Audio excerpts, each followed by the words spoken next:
प्रभु यीशु की सब संतों के लिए। विशेष कर आज हम याद है करते अपने रक्षक संत फ्रांसिस जेवियर को। कृतज्ञ दिल से हम आपको धन्य कहते, आपसे मिलकर जुबली मनाते, हर्ष से गाते हैं यार। आहा हा हा हा हा, हो हो,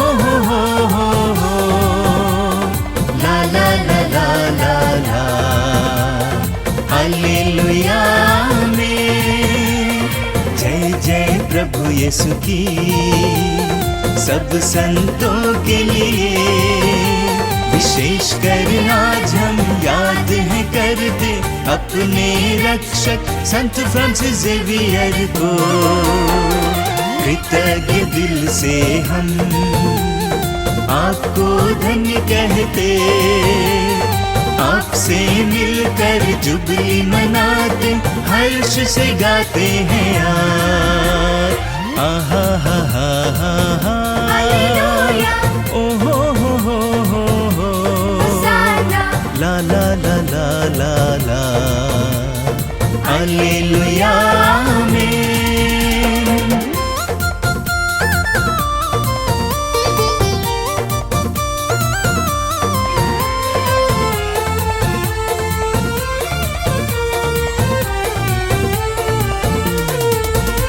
बुलाहट प्रभु की सुनकर आए भारत देश में आ।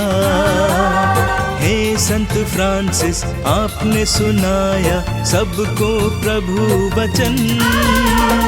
वचन को सुनकर बहुत से लोग प्रभु के भक्त बने। प्रसन्न होकर प्रभु ने आपको नहीं दिए गलने। जय जय प्रभु यीशु की सब संतों के लिए। विशेष कर आज हम याद है करते अपने रक्षक संत फ्रांसिस जेवियर को। आहा हा हा हा हा, ओ हो, ला ला ला ला ला ला, हालेलुया में।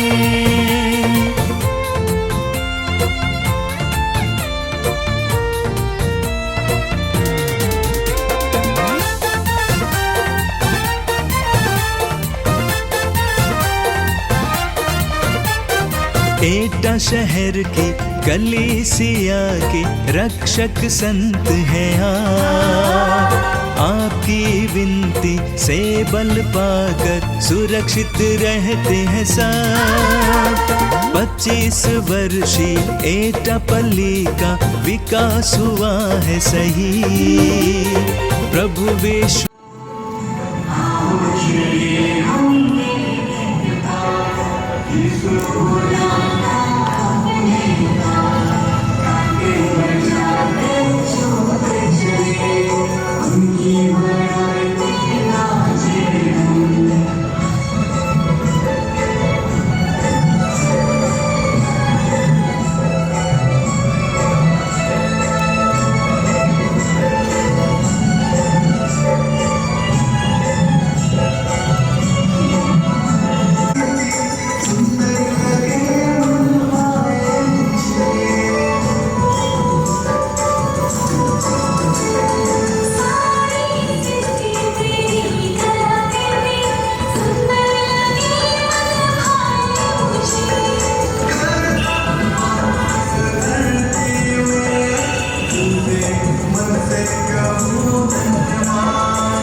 प्रभु का ठहराया हुआ दिन है।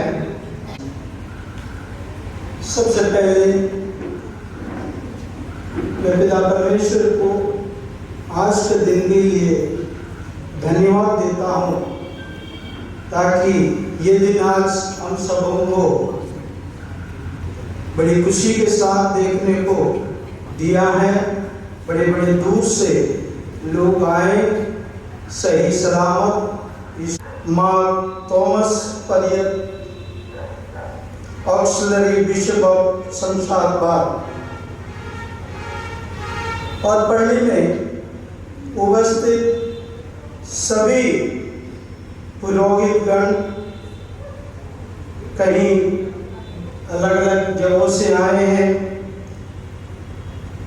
और एफसीसी के provincial reverend sister and Joseph, और आपसे हम ये बताना चाहते हैं कि सेंट फ्रांसिस जेवियर चर्च एटा का 25 साल पूरा हो चुका है। इस अवसर पर हम यहाँ पर धूमधाम से इस जुबली को मनाने के लिए यहाँ पर आए हैं।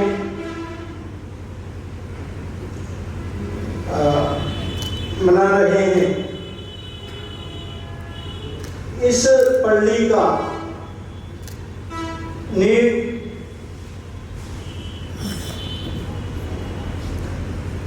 देव का आशीष हुआ और फाउंडेशन स्टोन रखा गया है। वो है हमारे फादर जो वड़केकरा ऑन 7 मई 1998। इस चर्च का ब्लेसिंग किया है His Grace Vincent Conceso, Archbishop of Agra on 31st January 1999।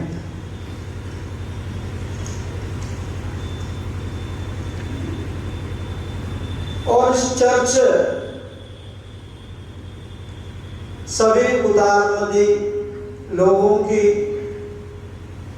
उदारता से, आर्च डायोसिस की वजह से और जो वेलविशर है उन सभी लोगों की सहायता और तात्पर्य और प्रार्थना एवं सहकर्मों से ये पल्ली की स्थापना हुई है।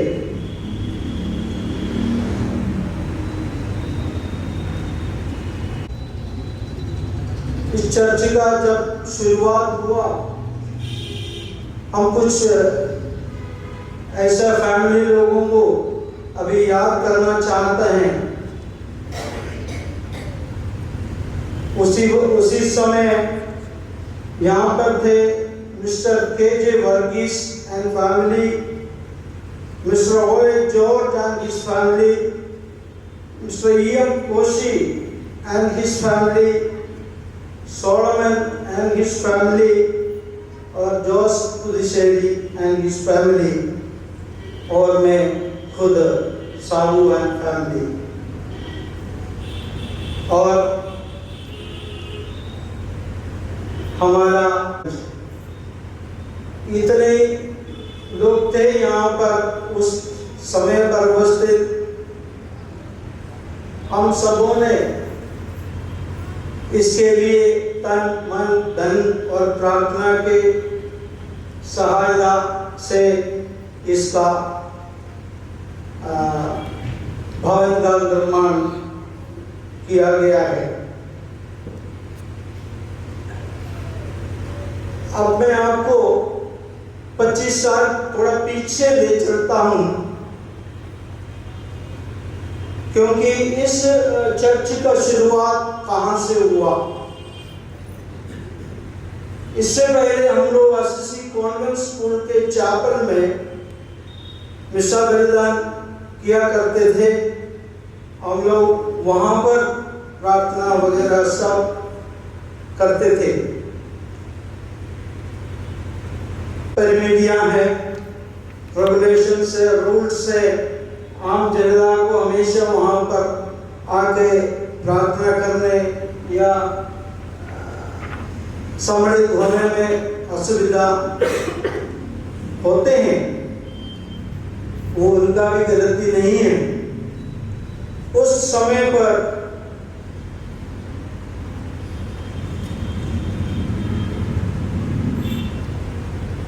हमको स्वतंत्र रूप से प्रार्थना करने के लिए एक प्रार्थनालय चाहिए, ऐसे हम लोगों को विचार आया।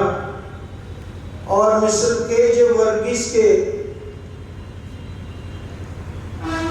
नेतृत्व में ये बात हम लोगों ने मिलकर फादर जो वड़केकरा को बताया, फादर इधर एक चर्च बना दीजिए ताकि एटा का लोग भारत से और आ सकते हैं, यहाँ पर शुश्रूषा प्रार्थना कर सकते हैं। फादर जो को इस बात को थोड़ा अच्छा लगा, दिमाग में ले लिया। गंभीरता से उन्होंने डायरोस से बात किया और ईश्वर की दया से वहां से इसका ऑर्डर मिल गया। फादर जो ने 1 साल के अंतराल में इस खूबसूरत देवालय का निर्माण किया और सभी लोगों के लिए खोल दिया गया 99 में और 31 जनवरी। अब मैं आता हूँ फादर जो, मैं कैसे बता दूं कि उनको बताने में काफी टाइम लगेगा हमको इधर, लेकिन मेरे पास परमिशन नहीं है। सो ऐसा स्टाइल में एक चर्च बहुत रेयर है, शायद है ही नहीं। फादर जो ने इसका स्केच बनाया, यहाँ पर इस खूबसूरत अंबर एक छाते के नीचे, अम्बरला के नीचे इसको रूप में, जो सबको मालूम है वो अपनी आंखों से परेशान थे, उन्हें अच्छी तरीका से दिख नहीं सकता, मगर उसका काम जिसको आंखें हैं उससे भी ज्यादा करके उन्होंने ये काम किया है, मेहनत। इसके लिए जहाँ कहीं पर भी आना जाना, सामान को इकट्ठा करना और इसको बनाने वाले साथों को मिलकर करना, ये सब उनका अधिक कठिन परिश्रम की वजह से ही ये हो पाया है।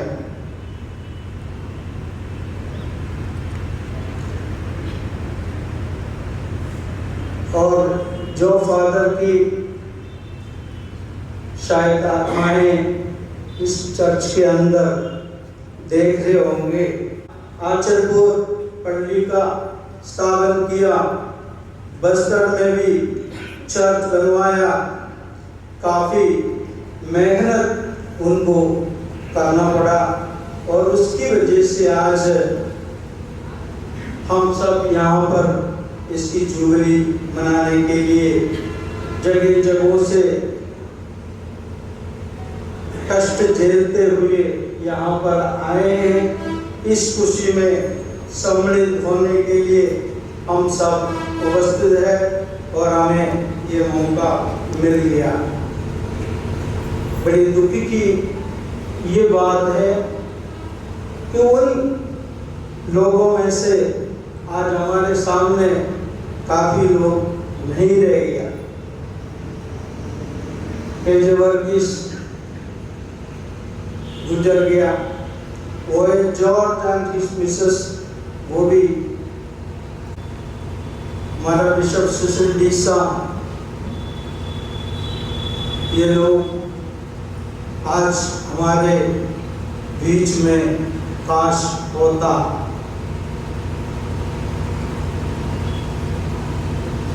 अभी हम पेशा बलिदान के लिए अपने आप को तैयार करें। Thank you.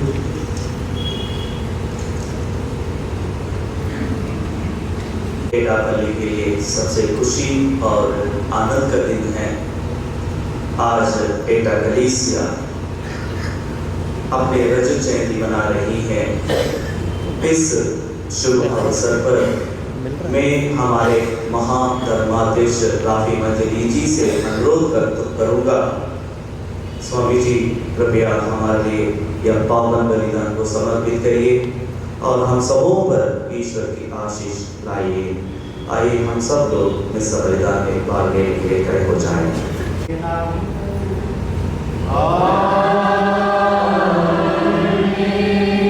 प्रभु की शांति आप लोगों के साथ हो।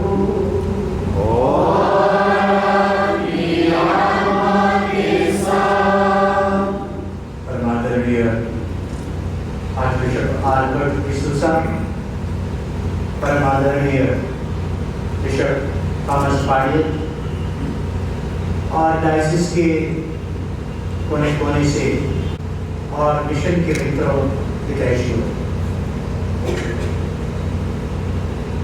आज का ये पावन दिन अनुग्रहों का दिन है, आशीषों का दिन है।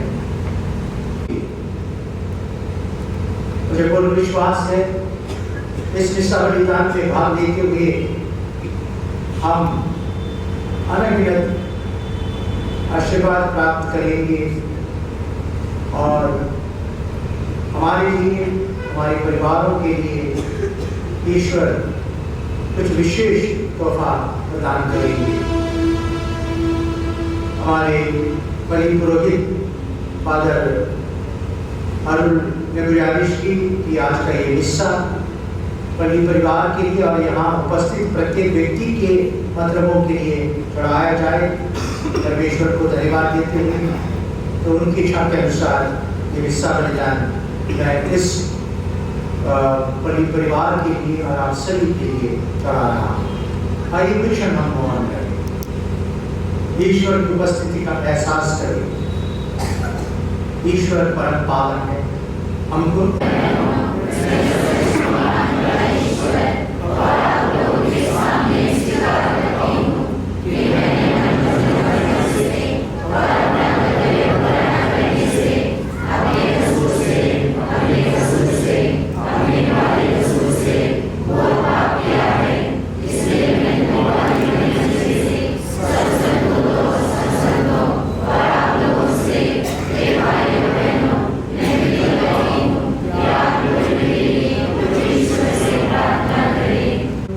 हम लोगों पर दया करें और हमारे पाप क्षमा कर हमें अनंत जीवन प्रदान करें।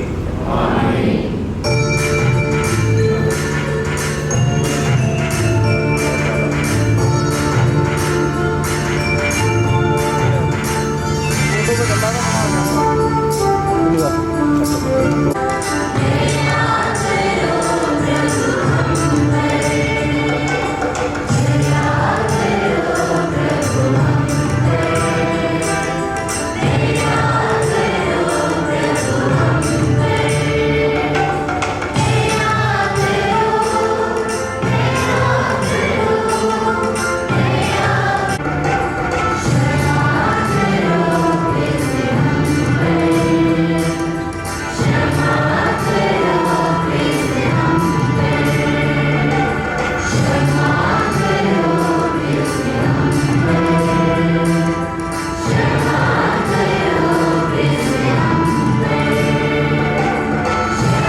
कृपा से हम प्रतिवर्ष इस गिरजाघर का प्रतिष्ठान दिवस मनाते हैं। यहाँ एकत्र अपनी मजा की प्रार्थना और ध्यान दें। इस पवित्र स्थान पर हम सदा तेरी सच्ची आराधना करें और पूर्ण मुक्ति प्राप्त करें।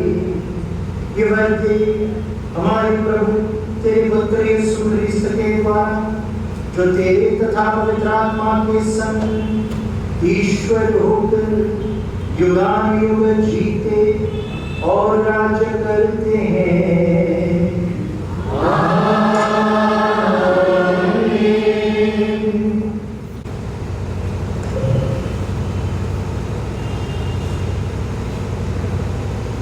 पहला पाठ लेवी ग्रंथ अध्याय 25 पद संख्या 1 तथा पद संख्या 8 से 17। जयंती वर्ष में प्रत्येक अपनी पैतृक संपत्ति फिर प्राप्त करेगा। प्रभु ने सिनै पर्वत पर मूसा से यह कहा, वर्षों के 7 सप्ताह अर्थात 7 बार 7 वर्ष तदनुसार 49 वर्ष बीत जाने पर तुम 7वें महीने के 10वें दिन प्रायश्चित के दिन देश भर में यह 50वां वर्ष तुम लोग के लिए एक पुण्य वर्ष होगा और तुम देश में यह घोषित करोगे कि सभी निवासी अपने दासों को मुक्त कर दें। यह तुम्हारे लिए जयंती वर्ष होगा। प्रत्येक अपनी पैतृक संपत्ति फिर प्राप्त करेगा और प्रत्येक अपने कुटुंब में लौटेगा। 50वां वर्ष तुम्हारे लिए जयंती वर्ष होगा। उसमें तुम ना तो बीज बोओगे, ना पिछली फसल काटोगे और ना अनछटी दाखलताओं के अंकुर तोड़ोगे, क्योंकि यह जयंती वर्ष है। तुम उसे पवित्र मानोगे और खेत में अपने आप उगी हुई फसल उपज खाओगे। पैतृक संपत्ति फिर प्राप्त करेगा। जब तुम किसी देश भाई के हाथ कोई जमीन बेचते हो तथा अथवा उससे खरीद लेते हो तो तुम एक दूसरे के साथ बेईमानी मत करो। जब तुम किसी देश भाई से कोई जमीन खरीदते हो तो उसका ध्यान रखो कि पिछले जयंती वर्ष के बाद कितने वर्ष बीत गए हैं और बाकी फसलों की संख्या के अनुसार बेचने वाले को विक्रय मूल्य निर्धारित करना चाहिए। कम बरस बाकी हो तो मूल्य कम होगा, क्योंकि वह तुम्हें फसलों की एक निश्चित संख्या बेचता है। तुम अपने देश भाई के साथ बेईमानी मत करो, बल्कि अपने ईश्वर पर श्रद्धा रखो, क्योंकि मैं तुम्हारा प्रभु ईश्वर हूं। यह प्रभु की वाणी है।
हम भी उनकी तरह अपने हित का नहीं बल्कि दूसरों का हित का ध्यान रखें। तभी हम यीशु मसीह के सच्चे भक्त कहलाने योग्य बन जाएंगे। कोरिन्थियों का नाम पौलुस का पहला पत्र अध्याय 10 पद 31 अध्याय 11:1। आप लोग मेरा अनुसरण करें जिस तरह मैं मसीह का अनुसरण करता हूँ। आप लोग ईश्वर की महिमा के लिए करें, किसी को ठोकर ना दिलाएं, ना यहूदियों को, ना यूनानियों को और ना ईश्वर की कलीसिया को। मैं भी अपने हित का नहीं बल्कि दूसरों के हित का ध्यान रखकर सब बातों में सबको प्रसन्न करने का प्रयत्न करता हूँ, इससे वे मुक्ति प्राप्त कर सके। आप लोग मेरा अनुसरण करें जिस तरह मैं मसीह का अनुसरण करता हूँ। ये प्रभु की वाणी है।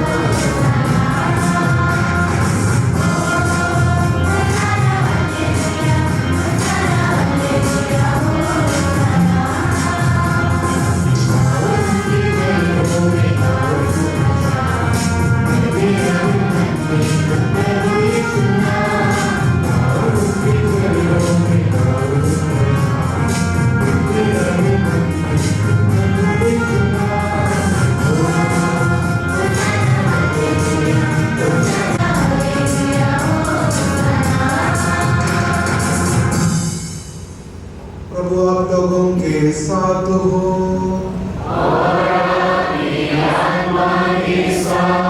संत मार्कुस के अनुसार प्रभु यीशु का पवित्र सुसमाचार।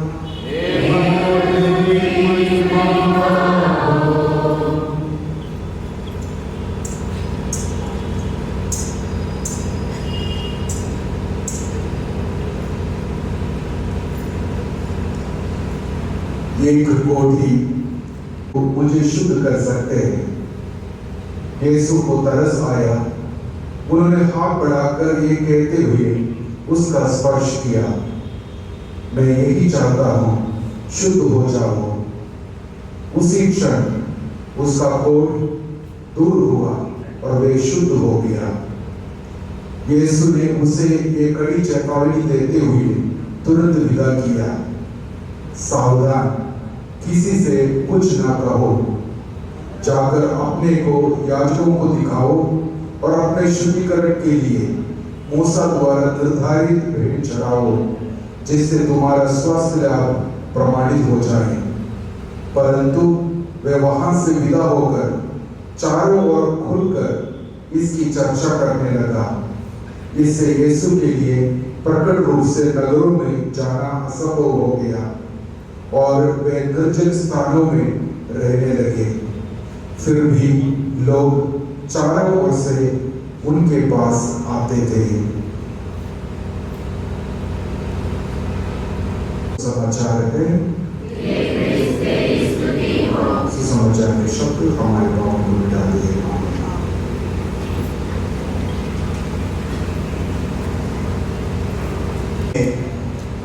मेरे प्यारे भाइयों बहनों, प्यारे पल्लीवासियों, प्रस्तावना में यहाँ कहा गया कि इस ईश मंदिर की शिलान्यास की विधि 7 मई 1998 में संपन्न हुई। फादर जो गढ़केकर के कार्यकाल में और हमारे तत्कालीन धर्माध्यक्ष महाधर्माध्यक्ष सिसिल देसा के कर कामलों द्वारा, और ये भी कहा गया कि इस मंदिर की प्रतिष्ठान की विधि 31 जनवरी 1999 में संपन्न हुई। तो ये वर्ष जुबली वर्ष है, यानी कि 25 वर्ष बीत गए इस मंदिर की प्रतिष्ठान के बाद।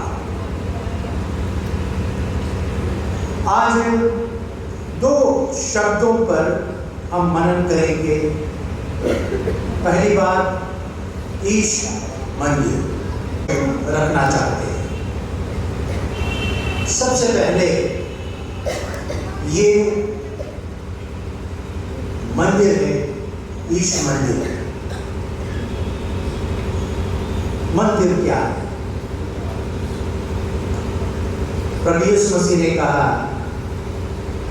यरूशलेम मंदिर के बारे में, ये मंदिर प्रार्थना का घर है और ईश्वर का घर है, परम पावन ईश्वर का घर है, और इसलिए उसको पवित्र रखना चाहिए। दूसरी बात, जुबली। बाइबल के अनुसार जुबली वर्ष क्यों ठहराया गया? दरअसल मंदिर का उद्देश्य और जुबली वर्ष का उद्देश्य परम पावन है, पवित्रतम है, इसलिए उनकी प्रजा को चाहिए कि वो ईश्वर के समान पवित्र बने। और इस मंदिर की स्थापना या प्रतिष्ठा और जुबली वर्ष का मतलब और उद्देश्य यही है कि ईश्वरीय जनता पवित्र बनते जाए दिनों दिन, यही एक उद्देश्य है। अब सवाल यह है, क्या जिस ईश्वर पूरे ब्रह्मांड में समा नहीं जाता, उस ईश्वर को कोई मंदिर की जरूरत नहीं है, लेकिन इंसान को चाहिए कि एकाग्रचित्त होकर वो ईश्वर की आराधना करने के लिए, ईश्वर के दर्शन पाने के लिए, ईश्वर से कुछ बातें करने के लिए, ईश्वर की बातें सुनने के लिए, उनका अनुग्रह पाने के लिए और उनका दर्शन और उनका स्पर्श पाते हुए वो ईश्वर को हृदय में धारण करते हुए अपने अपने घरों या कार्य स्थल पर जाने के लिए उनको एक मंदिर की जरूरत है। ये हमारी जरूरत है। और ईश्वर की महानता है कि स्वर्ग उनका सिंहासन है। पवित्र बाइबल में कहा गया है, यशायाह नबी के ग्रंथ में अध्याय 67 में कहा गया है कि स्वर्ग मेरा सिंहासन है, पृथ्वी मेरा पावधान है। और जो व्यक्ति पश्चातापी है और जो व्यक्ति मेरे वचनों को, मेरी वाणी को ध्यान से, प्रेम से, भक्ति से सुनता है और उसका पालन करता है, उस व्यक्ति के पास रहना कह डाली। जब उन्होंने देखा कि मंदिर में क्रय विक्रय हो रहा है, लोग बेचते हैं, खरीदते हैं और उसकी पवित्रता भंग हो रही थी, तो उन्होंने लोगों को वहां से हटाया।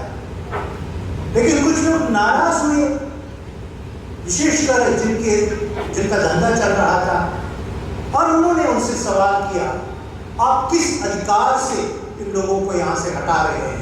आपका अधिकार क्या है? क्या आप कौन है? आप पुरोहित हैं? क्या आप कोई अधिकारी है? ये सब करने के लिए आपके पास कुछ अधिकार है? तो उन्होंने एक विचित्र बात कही। उन्होंने कहा, आप इस मंदिर को ढा दीजिए, तोड़ डालिए, मैं 3 दिनों में इसको खड़ा कर दूंगा। और जिन लोगों ने ये सवाल उठाया, वे सोच रहे थे कि प्रभु मानव हाथों निर्मित मंदिर की बात कर रहे थे, लेकिन ऐसा नहीं। प्रभु अपने शरीर रूपी मंदिर के बारे में, शरीर को आप तोड़ सकते हैं, लेकिन 3 दिनों में ये उनका पुनरुत्थान होगा। और जब उनका पुनरुत्थान हुआ, उनके मृत्यु के 3 दिन बाद भी बुरा काम नहीं कर पाए। इसीलिए उनका नाम आपके लिए एक कवच है, आप कभी भी गलत, और वो शत्रु का प्रहार आप पर नहीं पड़ेगा। जब आपके अंदर ईश्वर बसा हुआ है, कौन आपके खिलाफ हो सकता है? यदि ईश्वर हमारे साथ है, कौन आपके खिलाफ हो सकता है? और कहा गया है, प्रभु कहते हैं, पवित्र बाइबल में लिखा गया है, ईश्वर के लिए कुछ भी असंभव नहीं है। जबकि प्रभु यीशु मसीह ने कहा, मुझसे अलग होकर तुम कुछ भी नहीं कर पाओगे। तो पहली बात है कि हम सप्ताह में, उनसे कहा गया था, उन लोगों से जो इस्राएली जनता से, पुराने व्यवस्थान के लोगों से कहा गया, सप्ताह में 1 दिन। और इसी तरह, और उस दिन क्या होगा? उस दिन काम नहीं करेंगे, तो क्या होगा? कुछ आया तो कैसे आएगा? प्रभु कहते हैं, आश्वासन देते हैं, वादा करते हैं, जब ईश्वर के लिए तुम कुछ करोगे प्रभु कभी भी तुमको नहीं छोड़ेगा। जो मिलना था उस दिन उसका डबल आपको पहले दिन मिलेगा, छठा दिन मिलेगा। और यही बात उनसे साबत वर्ष के बारे में, विश्राम वर्ष के बारे में भी कहा गया। 7वां वर्ष को कुछ नहीं करना है, बोना नहीं, छाटना नहीं, कुछ नहीं करना है कि आप अगले साल में खाते रहिए। मतलब ईश्वर के लिए जो कुछ किया गया है वो कभी व्यर्थ नहीं, व्यर्थ नहीं। ईश्वर के लिए आप जो भी करेंगे और ईश्वर ये सुनिश्चित करेगा कि आप तक मिलेंगे। तो रेस्ट करना या हमारे जो व्यस्तता को थोड़ा स्लो डाउन करना ये जरूरी है। और दूसरी बात क्या करेंगे? धन्यवाद रूपी व्यक्ति ईश्वर का बहुत करीब है। क्यों? क्योंकि एक विनम्र व्यक्ति ही धन्यवाद दे सकते हैं। अगर ईश्वर जो कुछ देता है आपको लगता है मेरा हक है, उनको देना चाहिए, तो कौन धन्यवाद देगा? एक तरह से आप कह रहे हैं हम भी हमारा ये हक है। लोग आपके लिए बहुत कुछ, लेकिन ईश्वर का आशीर्वाद कभी कभी लोगों के जरिए हमारे पास आ जाता है। हमें यार उनको भी लोगों को भी धन्यवाद करना चाहिए। हम जो कुछ है और जो कुछ हमने हासिल किया है अकेले नहीं, अपने बलबूते पे नहीं।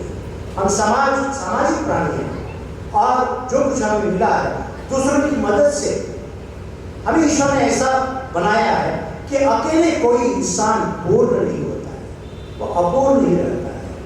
जब हम एक दूसरे के साथ सहयोग करेंगे, हम एक साथ मिलकर बड़ी शक्ति बन जाती है। ईश्वर ने ऐसी योजना बनाई कि इंसान एक दूसरे इंसान के साथ समाज में उस दिन जयंती वर्ष के दिन धन्यवाद देने का, याद करने का। और अगर आप ईश्वर के रास्ते से भटक गए हैं तो फिर से वापस, अगर ईश्वर से विमुख हुए हैं तो ईश्वर की ओर अभिमुख होने का समय है ये वर्ष। और तीसरी बात आपको देखिए, मैं उम्मीद करता हूं कि जयंती वर्ष आप सभी ने ज्यादा प्रार्थना की, आप सभी ने एक नए प्रण लिए कि हम ज्यादा उत्साह के साथ काम करेंगे, प्रभु के लिए काम करेंगे, परहित के लिए काम करेंगे। ये ऐसा एक प्रण लिए होंगे, ऐसा मैं उम्मीद अनुमान लगाता कि आपने किया होगा। और ये वर्ष हमें जब ईश्वर इतना कुछ किया है, ईश्वर ने हम सब के लिए इतना दिया है, इतना सब कुछ किया है, तो इंसान को पूछना चाहिए प्रत्युत्तर में मैं क्या दे दूं? आनंद मिले, ईश्वरीय शांति मिले और हम एक परिवार के रूप में अच्छे परिवार बनाए, अच्छे समाज का गठन करें। ये सब उनकी सपना है, उनकी उम्मीदें हैं हम सबको लेकर। तो आज का ये दिन सचमुच आनंद मनाने का दिन है, प्रभु को धन्यवाद देने का दिन है, एक नए उत्साह के साथ आगे बढ़ने का दिन है कि हम जुबली वर्ष से निकलकर हमें चाहिए कि हम ऐसा जिएंगे कि लोग जान जाएंगे हम ईश्वर हम में विद्यमान है। हमारी बोली मीठी होनी चाहिए, हमारा कार्य भला होना चाहिए और हमें नेकी पर चलना चाहिए। तब ये देखकर लोग कहेंगे हाँ, ये व्यक्ति धर्मपरायण व्यक्ति है, ये ईश्वर के बहुत निकट है। इसकी बोली सुनो, की वाणी सुनो, उनका कार्य देखो, तो ये आप ऐसे ईश्वर की महिमा कर सकते हैं। लोगों का कल्याण होना चाहिए, समाज का कल्याण होना चाहिए और ये जुबली वर्ष में होना चाहिए। और ऐसा एक प्रण लेकर, ऐसा एक निर्णय लेकर हमें यहाँ से निकलना चाहिए। तो आज का दिन बहुत ही पावन दिन है। हम इस समय सभी यहाँ उपस्थित सभी विश्वासियों की ओर से, हमारे डायसिस की ओर से जो यहाँ उपस्थित है और जो लोग यहाँ आ नहीं पाए उन सब की ओर से फादर अरुण और ये पल्ली परिवार के प्रत्येक सदस्य को बधाइयाँ देना चाहते हैं और यही मनाते हैं ईश्वर से कि उनका आशीष का और आप ईश्वरीय शांति आनंद प्राप्त करते रहे और जो कुछ आप करते हैं उसमें आपको सफलता प्राप्त हो। इन्हीं कामनाओं के साथ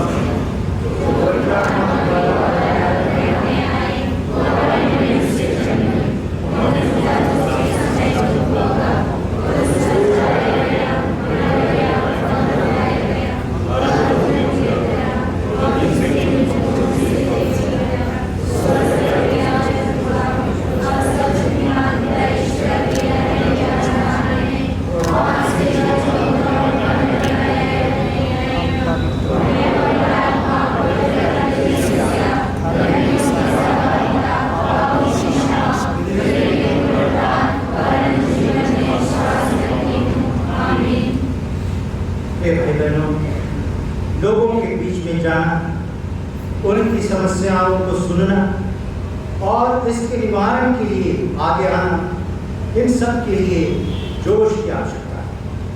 यीशु में ये जोश मौजूद था और इसी कारण जब कुछ लोग यीशु के पास आया, उसने उससे छुआ के कष्टों को कम करने में सहायक बनी और कही, हे पिता हमारी प्रार्थना सुन।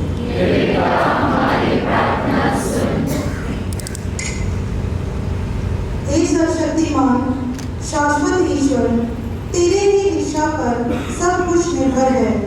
कृपया हमारी प्रार्थना सुन ले और हमारे संपिता पोप फ्रांसिस, हमारे महाधर्माध्यक्ष राफी मंजरी जी तथा अन्य सभी धर्माध्यक्षों, पुरोहितों तथा उपयाजकों की सेवा पूर्वक रक्षा कर।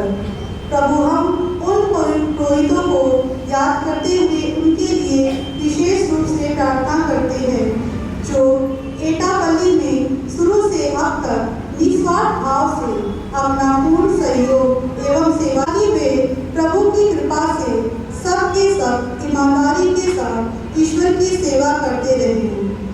और विशेषकर फादर जो बड़ा केंद्रा के लिए और फादर जॉनसन के लिए जो गुजर गए हैं, प्रभु उनकी आत्मा को अनंत शांति दे। इसके लिए हम प्रभु ईश्वर से प्रार्थना करते हैं। हे ईश्वर, हम provincial mother sister M Joseph Franciscan Claret congregation, हम आज विशेषकर उन सभी सिस्टर्स को याद करते हुए उनके लिए निवेदन करते हैं जो एटापल्ली में आरंभ से लेकर अब तक कार्य किए हैं और अभी कार्यरत हैं। प्रभु उन पर प्रचुर मात्रा में अपना आशीष प्रदान कर। इसके लिए हम प्रार्थना करें। हे परम पावन ईश्वर, आज के परम पावन अवसर पर उपस्थित सभी मेहमानों को आपके पवित्र मिस्सा बलिदान के लिए जो दूर दूर से आकर ईश्वर को, ताकि वे विश्वास के साथ तेरे नाम का यश गाते रहें। इसके लिए पिता ईश्वर से प्रार्थना करें। हे पिता ईश्वर, एटापल्ली के सभी परिवारजनों के लिए प्रार्थना करते हैं। प्रभु सभी परिवार में शांति और एकता प्रदान करें तथा सुरक्षित रखे और चैन तथा शांति में जीवन बिताते हुए सर्वशक्तिमान पिता ईश्वर की महिमा कर सके। इसके लिए हम पिता ईश्वर से प्रार्थना करें। हे प्रभु यीशु, तूने बच्चों को अपने पास आने दिया, उनको अपने पास आने से नहीं रोका, क्योंकि उन जैसे लोगों के लिए स्वर्ग राज्य है। हम आज सभी बच्चों को आपके समक्ष रखते हैं। विशेषकर एटापल्ली के बच्चों के लिए प्रार्थना करते हैं जो बच्चे परीक्षा की तैयारी कर रहे हैं। प्रभु उन पर प्रचुर आशीष, बुद्धि और पवित्र आत्मा कृपा प्रदान करे, ताकि ये मानव जाति का पिता संघर्ष स्वीकार कर। इसके लिए हम पिता ईश्वर से प्रार्थना करें।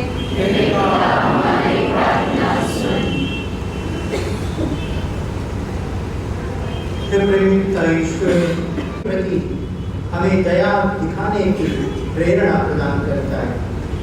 हमें ऐसी कृपा दे ताकि हम भी यीशु की भांति लोगों की जरूरतों को समझकर उनके प्रति दया एवं प्रेम दिखा सकें। हम ये प्रार्थना करते हैं प्रभु ख्रिस्त के द्वारा। आमीन।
हम उस दिन का स्मरण कर रहे हैं जब तूने अपने इस भवन को अपनी पवित्रता और महिमा से भर दिया था।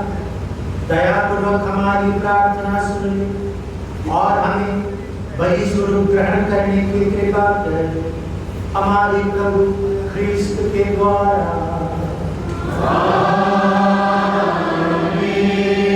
प्रभु आप लोगों के साथ हो और आपकी आत्मा के साथ। प्रभु में मन लगाइए।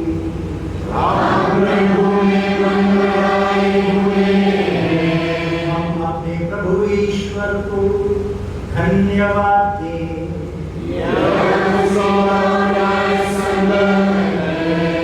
हे प्रभु पवित्र पिता सर्वशक्तिमान और शाश्वत, हम सदा और सर्वत्र अपने प्रभु ख्रिस्त के द्वारा तुझे धन्यवाद दें। ये दृश्यमान भवन जिसे तूने हमें निर्मित करने दिया है और जहाँ तेरी कृपा दृष्टि तेरी आत्मिक कलीसिया पर सदा बनी रहती है, जो हमारे साथ अपनी सहभागिता के रहस्य को अद्भुत रीति से प्रकट करता और उसे संपन्न करता है।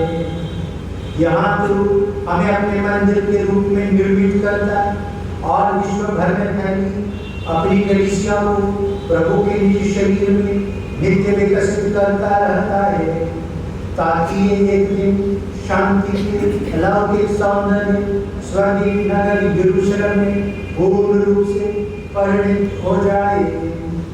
इसलिए तेरी महिमा घोषित करते हैं।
हे प्रभु, तो वास्तव में पवित्र है। यह उचित है कि तेरी सारी सृष्टि तेरा गुणगान करे, क्योंकि तू अपने पुत्र हमारे प्रभु यीशु ख्रिस्त के द्वारा और पवित्र आत्मा की शक्ति से सभी प्राणियों को जीवन तथा पवित्रता प्रदान करता है। तो सभी युगों में अपनी प्रजा एकत्र करता है कि दसों दिशाओं में दिन रात तुझे निर्मल बलि चढ़ती है। इसलिए है प्रभु, हम तुझसे विनम्र निवेदन करते हैं, हमारे उपहार को पवित्र आत्मा की शक्ति से कृपा पूर्वक पवित्र कर दे, कि ये तेरे पुत्र हमारे प्रभु यीशु ख्रिस्त के शरीर तथा रक्त बन जाए। उनकी आज्ञा से हम यूकरिस्ट का ये समारोह मना रहे हैं। उन्होंने रोटी ली, तुझे धन्यवाद दिया और उसी तोड़कर उसे अपने शिष्यों को देते हुए कहा, तुम सब इसे लो और इसमें से खाओ, क्योंकि ये मेरा शरीर है जो तुम्हारे लिए बलि चढ़ाया जाएगा।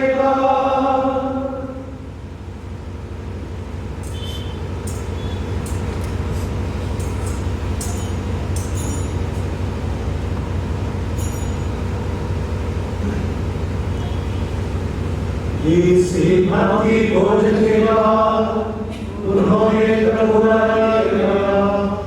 तुझे धन्यवाद दिया और उसे अपने शिष्यों को देते हुए कहा,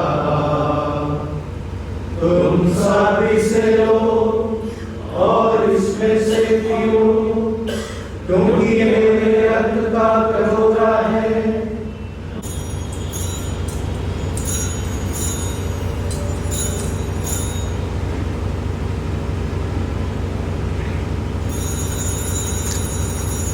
यह है हमारे विश्वास का रहस्य।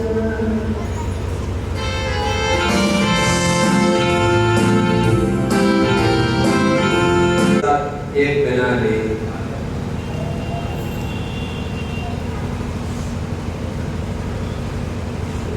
हमारे वृद्ध भाई बहनों को अपने राज्य में प्रवेश पाने दे और उन सभी को जो तेरी सेवा करते हुए परलोक सिधार चुके हैं। हम लोग भी वहीं पहुंचने की आशा करते हैं ताकि हम सब एक साथ तेरे महिमा के दर्शन से अनंत काल तक तृप्त होते रहें। हमारे प्रभु क्रिस्त के द्वारा जिनसे संसार को सभी शुभदान प्राप्त होते हैं।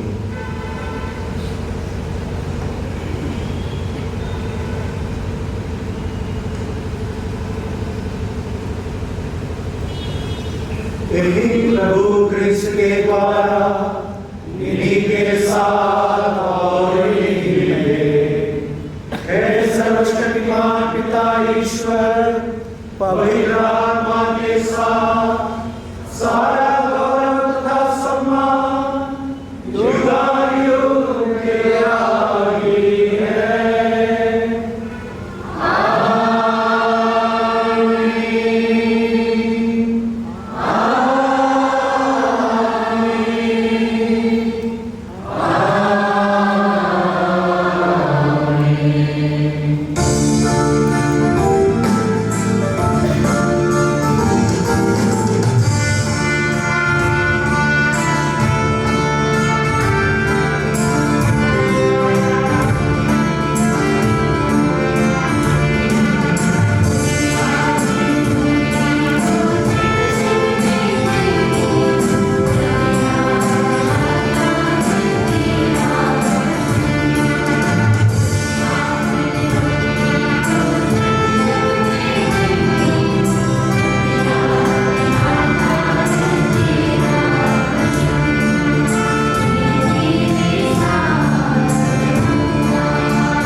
आइए हम सब मिलकर ईश्वरीय राज्य के आगमन के लिए प्रार्थना करें कि ईश्वर का वास हमारे मन मंदिर में हो, हमारे परिवारों में हो, हमारी संस्थाओं में हो, विश्व भर में हो। हम वही प्रार्थना दोहराए जो प्रभु यीशु मसीह ने हमें सिखाई कि हमारे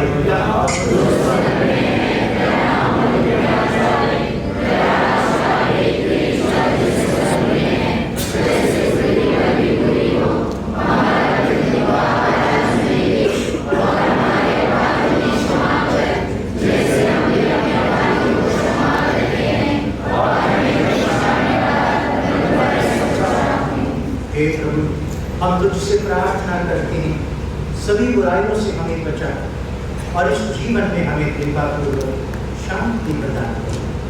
हम तेरी दया से सदा पाप से दूर और हर विपत्ति से सुरक्षित रहें और उस दिन की प्रतीक्षा करते रहें जब हमारे मुक्तिदाता यीशु क्रिस्त फिर आकर हमारी धन्य आशा पूरी करेंगे।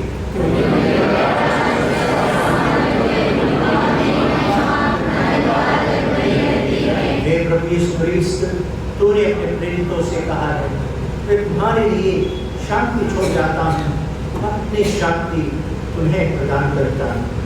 तुम हमारे पापों पर नहीं, अपनी कलीसिया के विश्वास पर दृष्टि डाल और इसे शांति तथा एकता प्रदान कर, तो युग युग जीता और राज्य करता है। आमीन। प्रभु की शांति आप लोगों के साथ हो।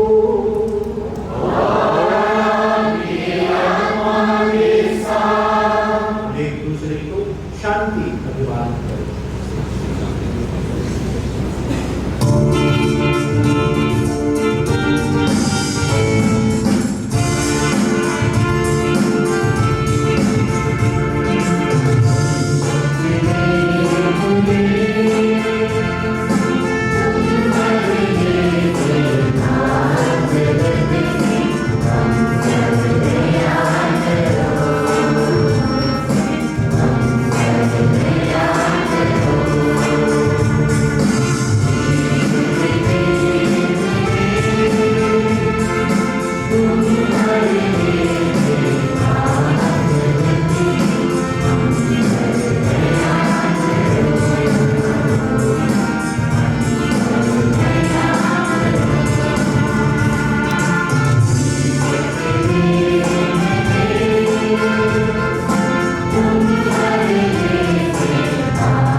क्रिस्त में मेरे प्यारे भाइयों एवं बहनों, अब परम प्रसाद वितरण का समय है। जो कैथोलिक कलीसिया में संस्कार को ग्रहण किया है और अच्छे दिल से मन से प्रस्ताव किया है, केवल वही लोग परम प्रसाद स्वीकार करने के लिए आगे बढ़े। अन्य लोग, जो लोग आए हैं दूर से करीब से, उन वे लोग अपने जगह पर बैठकर कृपया ईश्वर से प्रार्थना करिए।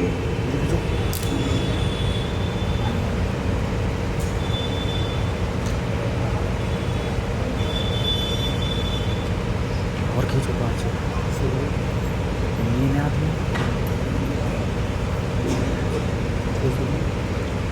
और खींच लेना चाहिए।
आते जा रहा है। खींचो और खींचो, बजे मत दिखाओ, खींचते रहो।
सब एक तरीके से खींच लो।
जो सर्कुलर हमारे भेजा गया है, मैं उसको हमारा व्हाट्सएप ग्रुप में डाला हूँ। कृपया उसको पढ़कर उसके अनुसार हम इस चालीसा काल को अनुसरण करें।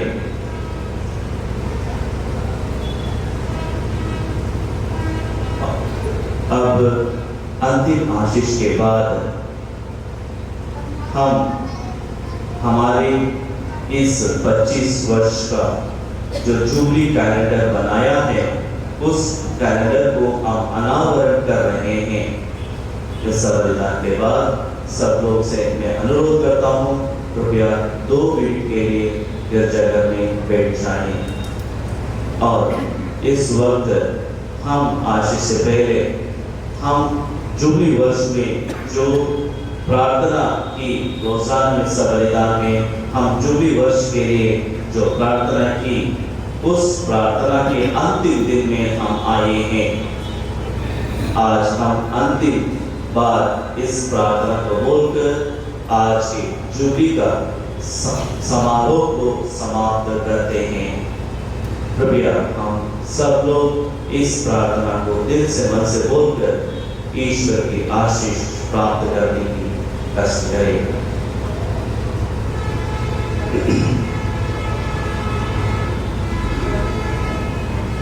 संत फ्रांसिस जेवियर पल्ली के लिए प्रार्थना। हे प्रभु, इस जुबली वर्ष में हम संत फ्रांसिस जेवियर चर्च एटा को आपके चरणों में समर्पित करते हैं और आपको धन्यवाद देते हैं कि इस पल्ली के निर्माण से लेकर अब तक आपने हम सभी को बहुत आशीष और वरदानों से अनुग्रहित किया है। यह पल्ली न केवल ईसाई समुदाय के लिए है, वरन अन्य जाति, धर्म और वर्ग के लिए भी आपकी शिक्षा और दर्शन का प्रकाश पुंज है, जिसे पाकर सभी वर्ग ने अपने जीवन को उज्जवल बनाया है। इस जुबली वर्ष में हम विशेष रूप से स्वर्गीय फादर जो बड़े कराची को याद करते हुए महापुरुष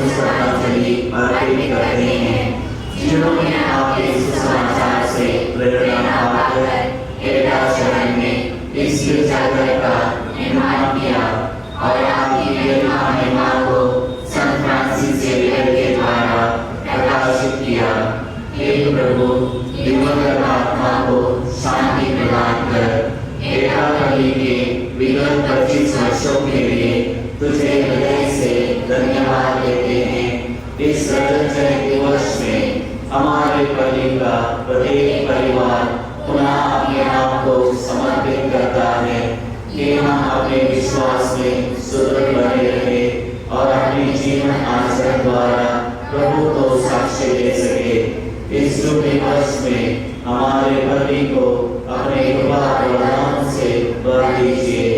इस दिवस में जो कार्यक्रम आयोजित करते हैं उसमें आपकी इच्छा और महिमा हो।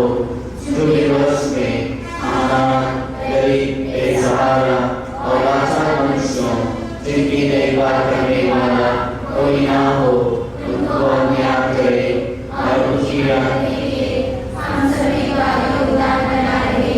यह शुभ दिवस हम सभी के लिए मंगलकारी सिद्ध हो। आमीन। और एक सूचना, जुबली कार्यक्रम अनावरण करने से पहले हमारे पल्ली में हमारे नया मुख्य द्वार रखा गया है। उस नया द्वार को आशीष देने के लिए मैं अनुरोध करता हूँ हमारे पूर्व महाधर्माध्यक्ष बिशप अंतिम आशीष से हम सब लोग खड़े हो जाएं।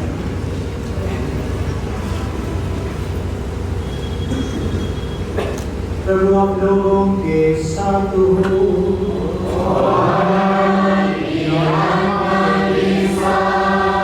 आशीर्वाद के लिए सिर झुकाएं। स्वर्ग और पृथ्वी का प्रभु ईश्वर जिसने इस मंदिर के प्रतिष्ठान की स्मृति में आपको यहाँ एकत्रित किया है, आपको प्रचुर मात्रा में स्वर्गीय आशीषों से भर दे।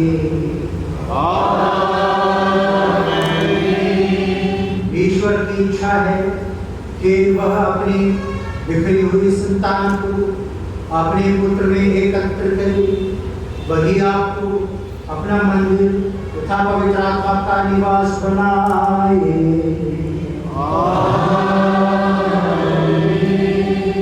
आप लोग पूर्ण रूप से निर्मल बन जाए ताकि ईश्वर आपके अभ्यंतर में निवास कर सके और आप लोग सब संतों के साथ शाश्वत आनंद के उत्तराधिकारी बने।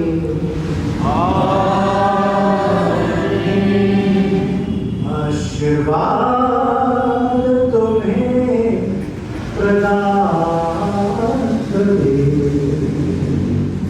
सर्वशक्तिमान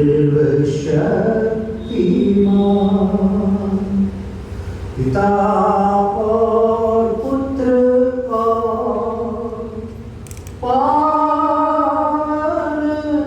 पवित्र आत्मा।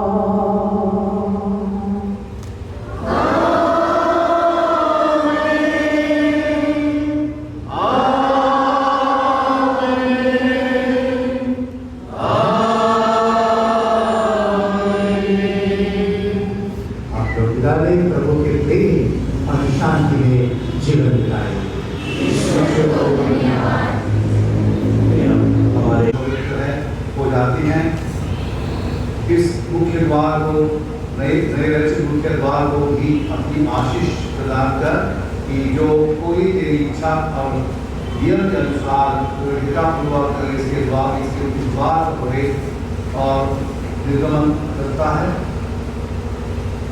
उसको प्रयोजन भी होता है। वो तेरे पवित्रतम नाम द्वारा उनसे शरीर का स्वास्थ्य और आत्मा की रक्षा कर सके। विनती है कि हमारे प्रभु क्रिस्त के द्वारा। मैं अब हमारे महाधर्माध्यक्ष से अनुरोध करता हूँ कृपया आगे आइए।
आगे चलो, आगे उनकी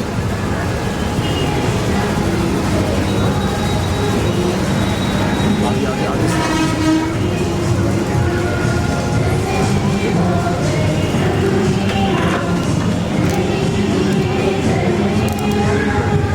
करते रहो।